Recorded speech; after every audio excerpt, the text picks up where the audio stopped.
तो फ्रेंड्स, आप सभी कैसे होंगे? आशा करते हैं कि आप सब मस्त होंगे और अपनी तैयारी में लगे पड़े होंगे।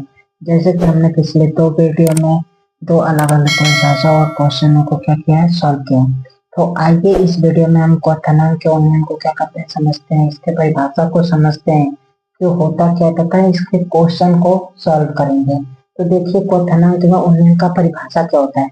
जैसे मान लीजिए ये कोई पात्र है, क्या ये कोई पात्र है, इस पात्र में सॉल्यूशन भरा पड़ा है, क्या बिलियन भरा पड़ा है, बिलियन भरा पड़ा है।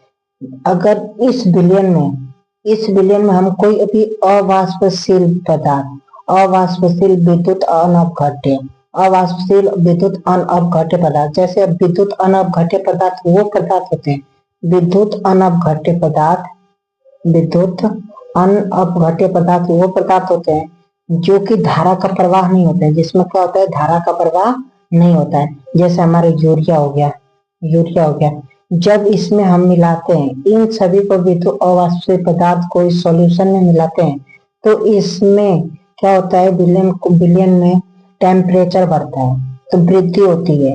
तो इसी को हम क्या कहते हैं, क्वथनांक में उन्नयन कहते हैं। परिभाषा भी सेम हम इसी से बना सकते हैं। कैसे, किसी विलायक में कोई अवाष्पशील विद्युत अनघट्य मिलाने पर क्वथनांक में जो वृद्धि होती है उसे क्या कहते हैं, हम क्वथनांक में उन्नयन करते हैं। इसे किसे प्रदर्शित करते हैं, टीवी से प्रदर्शित करते हैं, डेल्टा टीवी से।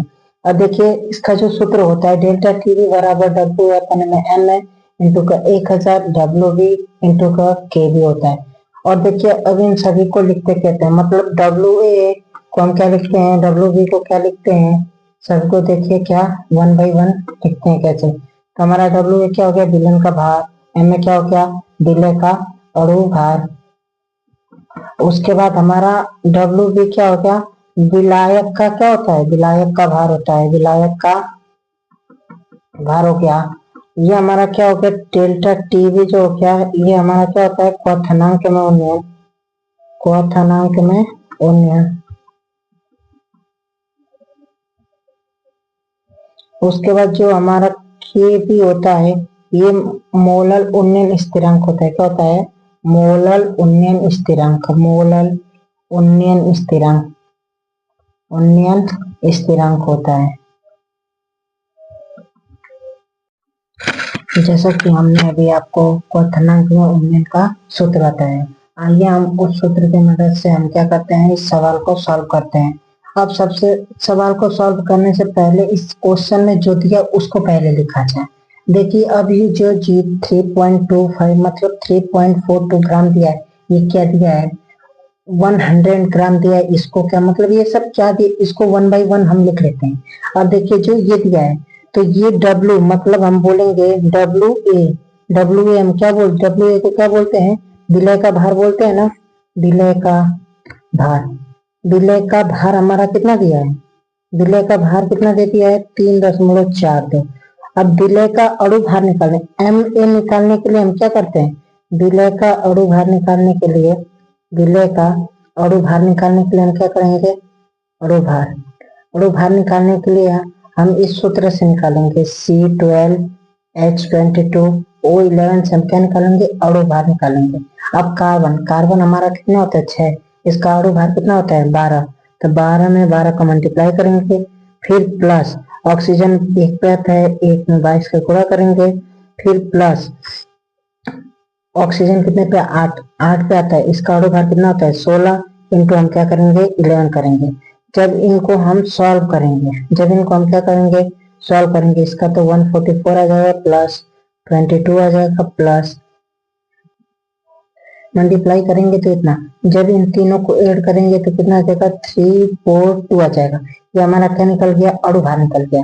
अब देखिए हमारा अभी दूसरा दिया है विलायक का भार, विलायक का भार, विलायक का भार, विलायक का भार कितना दे दिया है, 100 ग्राम दे दिया है, 100 ग्राम दे दिया है। अब देखिए हमारा दूसरा दे दिया मोलन उन्नयन स्थिरांक, मोलन उन्नयन स्थिरांक मतलब कि भी हमारा कितना दे दिया है, 0.52 दे दिया है। अब इन सभी को हम क्या कर देंगे, सूत्र पे रख देंगे।